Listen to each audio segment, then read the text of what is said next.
resource, you definitely, it drives you and it moves you to create something. And I think Africans do that extremely well because we are lacking in many scenarios and things, but we want them. So we always try and find a means on how to get there. You know, it's, and I'm not trying to promote my company by any means, but it's the same thing. I mean, you have stores that are unwilling to sell to Africa because of fraud, because of the list goes on and on. They just don't trust the people there. They don't think people want their products, but they do. So you know, we've created a means for people to actually buy these products because they want them, but you know, the stores here are not willing to ship them there. So it's that push for a lack of something, and you just have that drive and motivation to create a solution around that.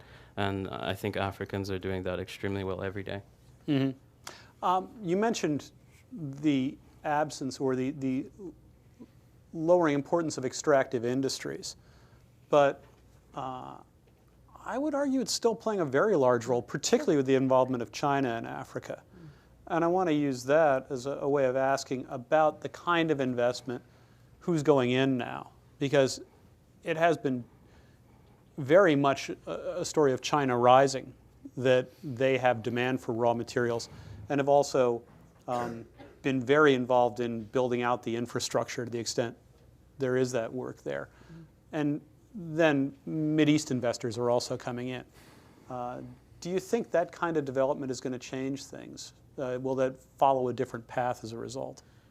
Well, I think I'm excited to get that question because I knew we would when we wrote this book. In fact, we are going to probably face some criticism because we don't even have a chapter on China and Africa, and everyone's going to be like, "How come there's no China and Africa, chapter?" Annotation. Because in Washington, where I live, it is a cottage industry. People love talking about China and Africa because it's like such a big thing to focus on, and it distracts us from other things. And this is the view we take.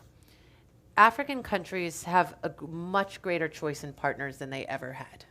So for the longest time, their trade was dominated by former colonial powers, and that's about it. Yes, China's been engaged in Africa since the 1940s, 50s, 60s, all that time. But really, the commercial engagement increased at a rapid rate recently. And so, but it's not just China. I mean, in 2013, Malaysia was the largest investor in Africa. I mean, it depends on the projects. And so you're seeing the Indians, the Turks. The Turks have made billion-dollar investments in Ethiopia.